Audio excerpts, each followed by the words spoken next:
baffe wano mu Uganda wano. This happens. The government nekola ekintu for example twale ekyobutonde bw'ensi. Bingi ne bibakoze ng'ona maaso n'omuntu wa bulijjo ng'akirabalaga neerwera nga gwa jozi nali wano nenjogera ku Lwera oyo mukubi w'essimu muntu wa bulijjo nakuba essimu naga nti kati aji mulaba Lwera nga mumulaba ku kkubo naye gwe funa agadde ofune kaboodo n'omwalo n'agumbulireyo munda eyo n'agamba ojja kutya Lwera yaggwawo dda naye omuntu wa bulijjo alinda ow'amawulire either ono Mahadi abiwandiikeko mu mpapula Sekoyama abiwandiikeko ku online nange agiwuma lumbyogereko ku mpewo agenda okuwulira nga tewali kye twogera. Okwogera kubaddewo naye eddoboozi bali kyatambula mpala duty bearers nga tebakola mangu ku speed kwe twetaagira. Naye tusaana okwongera mu maaso okulaga abantu baffe obulabe bwe balimu singa ebintu ne biba tebyogeddwa kugeza Lwera kati Nakayiba ogenda wa ekibuga kitambula kikkirira. Obuuza abakulembera ekibuga nti abayani yapulovinga plan emanyibwa system gyakola nti tetulina atalasi ya wetlands tezirigasa mugana yegwe tolaba gwe bwotunula n'amaaso go olaba ki kati ababa oli kati ngagati atolo weekubira muga nti we environmental tusigo bwotunula olaba ki Lwera omukulu omu yaga nti yali wetland kwa strategy gazeti we need as twetaaga ffe ng'abamawulire buli afuna omuzindaalo to hold people to account. Gammaliriza waliwo wano because njala kuwa how we hold people to account. Waliwo yagambye banne nti ekibuga wano nti ofisi za ani bana aba NUP nti zagobeddwa ku wadde zibeera ate abezibeera okulinda baatulinyiridde kandi okutwa baatugobye kati banamubuuza nti mwakomadde okusasula renti bamaze omwaka mulambo n'ekitundu renti bamuvaako kati bwajja wano baatugobye gavumenti ekola ki kati bw'onaamulye bw'otegeeza nga nti okay baabagobye naye ani yabagobye abawala nga tebaabagobye leeta risiti zebasolerako renti that is holding people to account. Awo nga nti kati mmwe kati lwaki mwera mu government yabaguse I mean kati olaba ntubeera mu side z'ominga buli omwe akusikaako naye twetaaga okusigala nga you stand bold nogane no olikureti obuddu eyo omuntu wa bulijjo omukulu Mahadi tulemeddwa one ffe ng'abamawulire nga bwe nagambye to make these people to account era kyobulaba ensi etabanguse omanyi ndowooza gwabadde mukutu gwa Al Jazeera gwe gwasinza okuteeka ennyonyi nga negulumira ddala Israel nga these people must be accountable naye bana emikutu emirala just mpakya kulabirako how we have failed ng'abamawulire Al Jazeera yo okwagala okukakasa nti bamakinga Israel to account n'olulimi lwakyuka ne bagamba we must use the real language bagamba nti genocide in Gaza. Israel genocide in Gaza. Naye oteeka ku CNN ne BBC osangako the war Israel war in Gaza.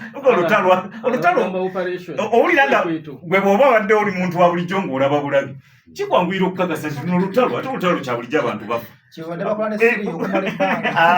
era Israel bwe yalaba nga kigisuseeko ne bagenda ne mu parliament bawere Al Jazeera mu ggwanga lyabwe nga bawulira kibasuseeko n'emikutu gino emirala kwe kuswala kuba batandika n'okujja nti bannaye daba ekituufu ffe aba Al Jazeera kye tulaga naye laba BBC ne CNN n'abalala kye baalaze okukakasa nti bano abantu beekobanye abamawulire beekobanye ne Israel not to make them accountable. Naffe wano for example parliament ndowooza oba yali eno nzimukuluseeko yamuno nawe kenyini oteeka okubanga ogwe ndowooza n'eri ey'emabega yakikolako nga batandika ne bagoba abamawulire bonna ne babasibira ebweru ne badda eri munda ne bateesa bano abantu baali bateesa and how did we react venga abamawulire to make these people nti kyemwakoze kyabadde kikyamu and because you must explain it and you must be accountable. We did nothing. Era bwe baamala okukola bye baali bateesa okukuba ssente za gavumenti kwewa misaala mingi bwe baggulawo nga tuyingira n'obuzinda honorable gye bali kutuuseewa we never even boycotted ne tugamba mwezi mulambo oba myezi ebiri mwe parliament mwe ku kye mwakoze tetugenda baali balina okujjayo bye baali bateesezza oba okujja babinnyonnyole. We made ourselves accomplice. Naffe twadda mu bigere byabwe kasita baggulawo oluggi nga tuyingira biri ne tubizza emabega. Nobody never followed. awo ndabanga tetukikutte bulungi okutwaliza awamu omukulu Sekweyama abadde akikonyeeko tugezezzaako okukola omulimu gwaffe abamu naye obuzibu obusinga okuva otuuliranga nnyo omukutu gw'amawulire ensibuko yagwo gwatandikibwa ku musingi ki kati ekyo nakyo olumu kitera okuleeta embeera ey'okukompromisinga mawulire kyagayina okuva mu mukutu ogwo kati nga nabo olumu basaasira nti ono eyatandika omukutu ate oba oli awo yalina okubeera ali part of ekyo nakyo nekibeeramu Mati atasobola kunteetera kubeera account ekyo nowesanga waliwo that conflict of interest naye nga abaligezaako okubeera bold aba independent ebintu bye batera okukolaki okubijjayo naye nga Sekweyama bwagambye nti consistency y'onkulu erina okubaawo okulemerako njagala kuwa example eya Lwera ono sijja kgenda eri wala kandi ekifaananyi ku kino eky'Elwera ekituli okumpi mu 2019 omukulembeze w'eggwanga yali wano era yali ku wealth creation n'ayogera ku nsonga ya Lwera era bwe yagyogerako n'agamba n'okugamba nti abali mu Lwera abalimamu omuceere kisiraani amawulire tugawandiika era twali tusuubira nti olunaku oluddako abakyayina abalimu omuceere mu Lwera mugima gye bagulimamu bagenda kukola sizoni gw'eggwanga bakungulanga bagenda twagenda okulaba nga bongedde hectares twakola follow-up tugezaako ba interviewinga tubabuuza ati kiragiro ky'omukulu w'eggwanga mwakiwulidde mugamba ki omukyayina yatulaga certificate permit ebakkiriza okulima omuceere nga yakasayiningibwa ennaku ntono nnyo okuva mu nnema so nekitulaga nti ffe tugezaako okukola ogwaffe naye neebali sayidi eri betugezaako okubeera tuposhinga baakawuntingi nabo tebakola kibalina kukola nga tulina kwongeramu bwongezi maanyi tubateeke ku nninga oba oli awo at some point bajja kuvaayo bategeere nti bino byetukola tebikosa bano aboogera bokka ab'amawulire kuba naffe tuli mu nsi y'emu eri wabula bitukosa ffenna oluguudo olwo bw'otulina olw'omu Lwera luleeta abantu bangi n'ensi kulukonekitinga nnyingi enkuba eno etonnya nga bw'ogiraba ekutaba kuyambibwa nnyo obudde bwonna buyinza okusala twaliddayo Sembabwe oyo omukulu gw'ogamba yakubye essimu ennaku entono ennyo emabega ng'akubuulira ekyalo ekimu gye byonoonese mu Lwera kituufu bw'ogenda ebulimbo sayidi eri ennyanja gye baali mu muceere ne batuukira ddala wali ku Lake Shores balina paati bo gye bakiraiminga abakyayina nti yali yaabwe amazzi bwe gayitirira ennyo mu 2000 ne gagyeddiza kati nabo bagyetaaga ssaawa eno naye bagyetaaga bo baga nti paati yaabwe naye mu budde bwe bakikolera ate amazzi geeyongedde mu nnyanja niwesanga balinga abali mu kiwundu kyebakola ki kyebatogonyola era kiyinza okutuleetera obuzibu bwetamalina kumanya singa enkuba eno gyolaba yeeyongera nekola ki omanyi Kenya tubyogera wano Kenya amataba gassa abantu abasoba mu 200 n'omuwendo gukyali naye bwe nabadde netegereza story eyo it's not a natural disaster it's a man-made disaster yes it's a man-made disaster ku Masai Mara awo wonna awo bendo bendeeri balina oba bakola oba lutindo oba luguudo balina kye baakola one of the two ne babaako emikutu gye bazibikira amazzi ne bagatayivaatinga agaali galina okulenga mawaawo ne bakolawo entuumo y'ettaka awo bwe galina okukola omukwesize ne bazibawo kati bwe gazze byonna gabitomedde butomezi ne gatwaliramu n'ebigatalina kutwala so n'ekiri mu Lwera bwe kityo bwe kiri it is a disaster in waiting obudde bwonna tuyinza okulaba nga oluguudo olwonna lukoze ki tulowooza nga bwe kitera okubeera wano ewaffe tutera nnyo okuza okukanga embeera ekoze eki esajjusi ne tulema okubeera nti tugigema erema okubeerawo so abakulembeze baffe tubakubira omulanga nti bwe tuba nga tuvuddeyo ng'abamawulire ensonga ne tuziggyayo baziwulirize era bakole ekyo kibagwanidde okukola. Oli ku radio Buddo omuntu wa bulijjo mukulu Mati. What is your take? Obuvunaanyizibwa tubutuukiriza tutya? Omanyi lwaki nesibye nnyo ku making people accountable kuba wewali ekinyusi kyaffe. I think ndowooza results zaffe awo wezirabikira. If we make people accountable, kuba bano bantu balina obuyinza, balina ssente, balina mandate, musemateeka bawasemateeka, for example NFA bajja kuga nti we are the custodians of forests and forest land. So bwe mba mpadde Mahadi nze ng'owa NFA nga muwadde olukusa ajewe emiti egiri nakyo asimbewo pine. So what are you talking about? I'm mandated by law to do that. Naye nja kuteeka ku nninga mugende naye musajja mukulu omuti gwa myaka 5 bwotemye kalanga n'osimbawo ekinazi gwe tolaba nti oyonoona butonde bwanzi. Omuntu oyo bwe yeddako n'akoma waaba akomye nze nga munnamawulire embeera nkoza achievement. Naye bwe weesanga nga tutambulira ku ekyo emiti basemye atemyewo emiti emirala ne basimbawo emiti egy'ekinazi. Kati ono Sequoia mu muntu wa bulijjo awulira muwadda muwulira agaga nti baatemye omuti ne basimbawo omuti. Kumbe bayonoonye obutonde bw'ensi. Kati ekyo ŋŋanyo kikola. And this is what we have done. Haji, obuvunaanyizibwa tusobola bulungi nnyo butuukiriza. Ne kali Mahadi ke yayogedde nako kakulu nnyo. Tugenze ne tufugira ddala accomplice. Ate naddala wano mu Uganda ndowooza emikutu gy'amawulire abagiri emabega mu kugitandika abannannyini gyo abagiddukanya bonna they are the people that must be made to account. Kati bannamawulire mukulu Matiyo nyimirira otya mu maaso omulimu oba okyalina? Mba sikyagulina naye kituteekeddwa okukola Haji. Fe abakola omulimu gw'amawulire tuteekeddwa okumanya obuvunaanyizibwa bwaffe era nga bwe wagambye. Kyokka ne be tukolamu omulimu beetaaga nabo okumanya obuvunaanyizibwa bwaffe. Era nze ndowooza nti bangi be tukolamu omulimu tebannaba kutegeera buvunaanyizibwa bwaffe. Kyokka n'abakulembeze abali mu gavumenti. Naye gavumenti nze ndowooza nti emanyi bulungi nnyo obuvunaanyizibwa bw'amawulire. Naye ate ku ludda olulala egenda n'etusuula mu guluka ne tubanga abatalina nnyo obuvunaanyizibwa. Bwe tugenda mu kiseera kino tugenda mu kubala bantu. Nze nno ndowooza bwe nabadde ndowooza bayire ku nsonga eyo nagirowoozezzaako era nemanya nti ejja kujja.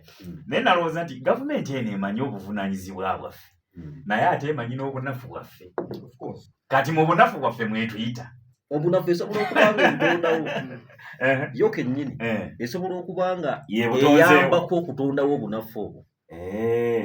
Kubanga ebintu ebimu bikolebwa mu mawulire naye n'ebitunuulira butunuulizi. Amawulire balaajanya ebbanga bwe tukuza olunaku luno wabeerawo ebiraajanibwako bingi. Amawulire tebasasutulwa tutulugunyizibwa niye bikomaawo. Naye abasawo we bavaayo okubaako kye boogera ate nga ffe tubawadde omuzindaalo. Olaba gavumenti weetuula obufofofo baminisita ne batuula, paalamenti neetuula, pulezidenti n'abayita. Ate nga ffe tubayambyeko okulaba nga eddoboozi lyabwe lituuka. Naye ow'amawulire paalamenti yali etuddeko ddi obufofofo. Ab'amawulire balina ensonga yaabwe gye baagala etunulwemu. Oba kabineti oba pulezidenti olumu atera okutuula obufofofo nga waliwo omukutu olumu oguwandiise ekintu kyawulira nga takikkiriza amulaga nti that is an evil paper.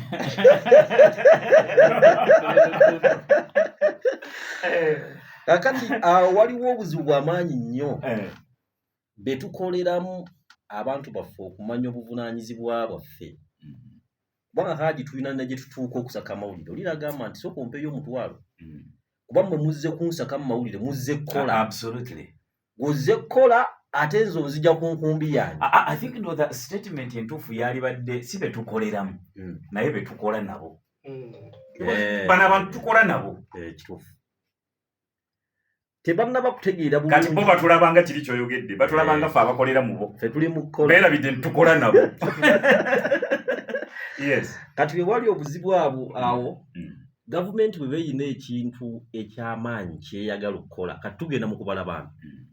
Naye abali mu kitongole kya UBOS oba ba minister n'abalala bonna tewaliwo yatambudde n'agenda mu nju y'omuntu amugambe nti nga 10 kubala bantu naye bayisemu ffe ab'amawulire n'omuntu wali eri wansi ekannabukuliro ayina akaleediyo ke mu nnyumba akimanyi nti 10 kubala bantu naye ng'ekyo ow'amawulire yakikoze ekyo ekintu kya buvunaanyizibwa nnyo okubalibwa naye kakati olw'okuba nti munnamawulire yaleetedde omuntu okumanya ekintu ekyo kitegeeza nti ow'amawulire ayina obuvunaanyizibwa bw'amaanyi omuntu wa bulijjo bwe yandibadde ng'amanyi gavumenti ate n'ebitongole byala byonna omanyi gavumenti bano betukola nabo we baayagala okulagira ensi nti nabano ab'amawulire b'amaanyi ndoza yali mu covid twali ku lukalala lw'aba essential workers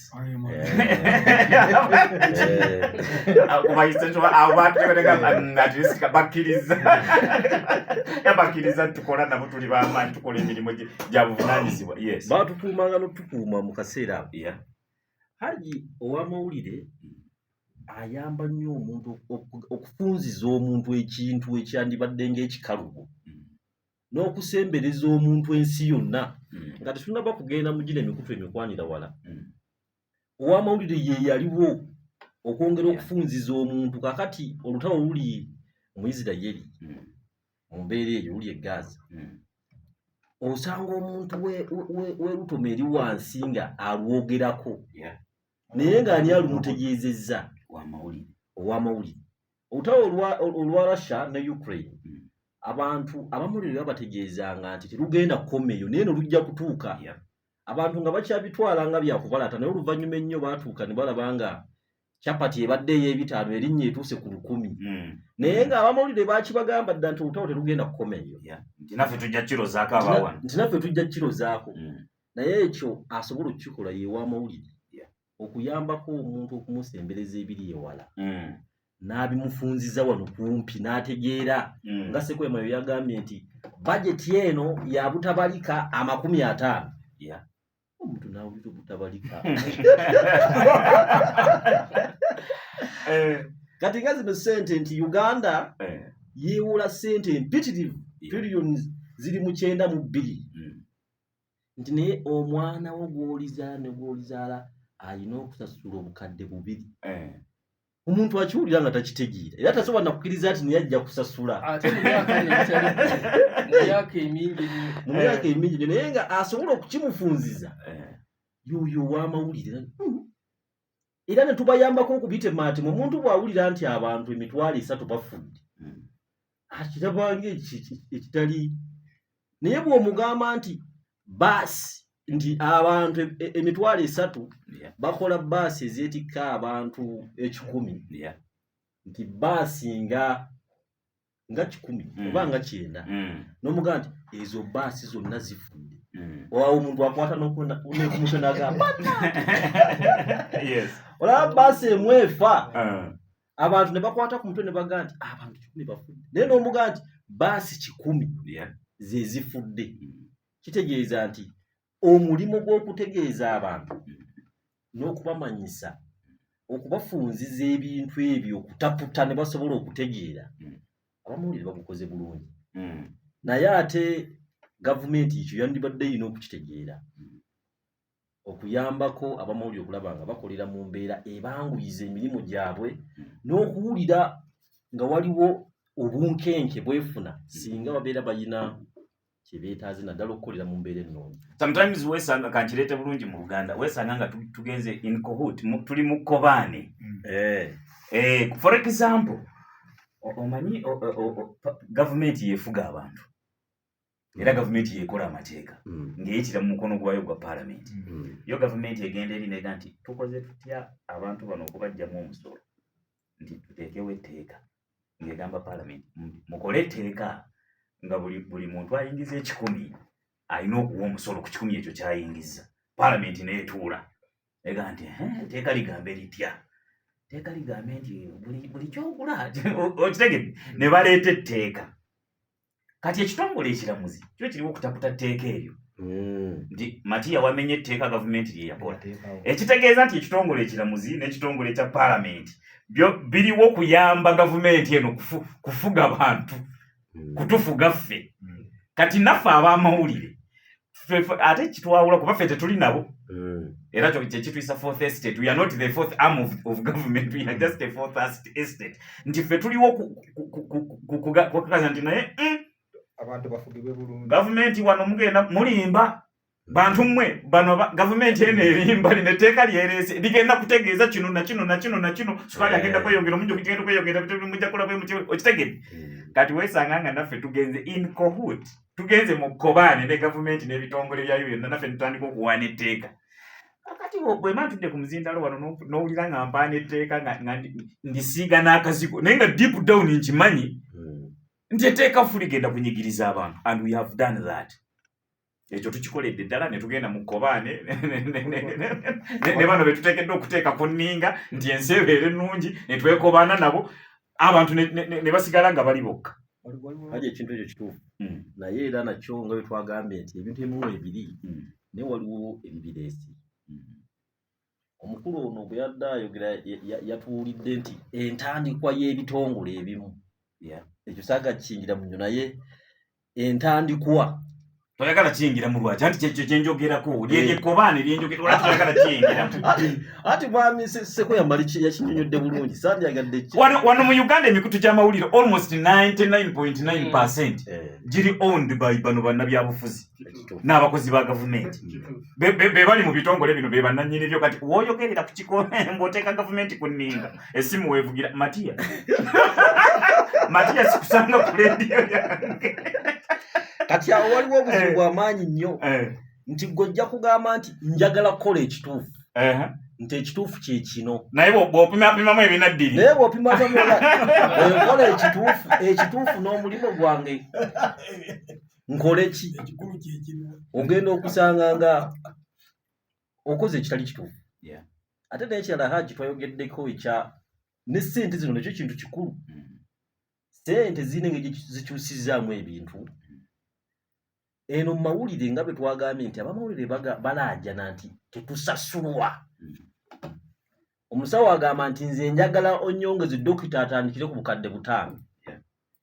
Dokita bw'agamba nti atandikire ku bukadde 5 n'akola emirimu gye akola emirimu ng'ali comfortable.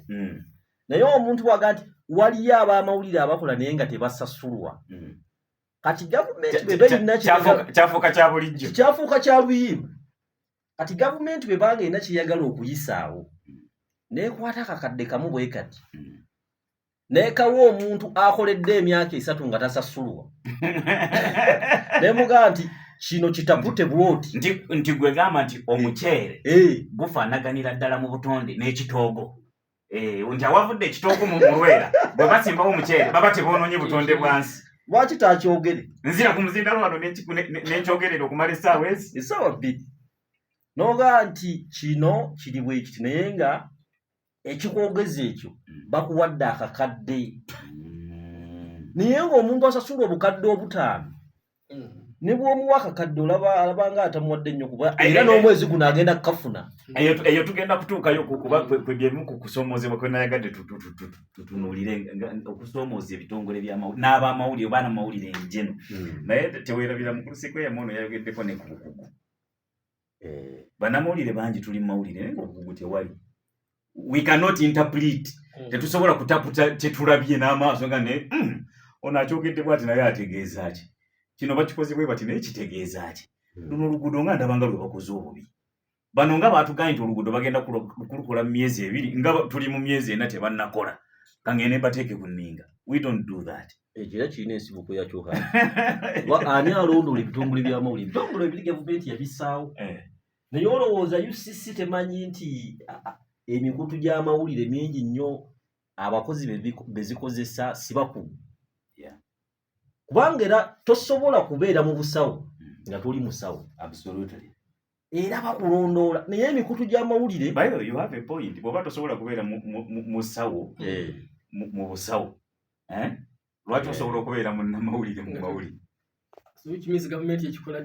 kati ebanga eyakuvaako otuuka mu nsobi nekwatira mu kkoona bw'eti awo ng'evaayo naye kasita okola by'okola nga tebiina ngeri ebigikosaamu ne bw'oba okikola mu ngeri etali ntuufu awo tekufaako kati kyekireeta obuzibu wali maaso nti abamawulire basobola okuba nga bangi basaka amawulire nga tebalina bukugu naye nga ne RDC agamba nti oyo munnamawulire temumukwatako naye nga wa B7 yayiga kulipootinga ku ssimu bw'ati ng'akubayo naye nga bakimanyi bulungi naye nga ne UCC ekimanyi obukugu tewali naye kasita okola kyokola oli ku radio buddu eyo omuntu wa bulijjo tuwumulamu katono nnyo ate tujje ne Haji Yusufu tulabe ye kikyatutagamba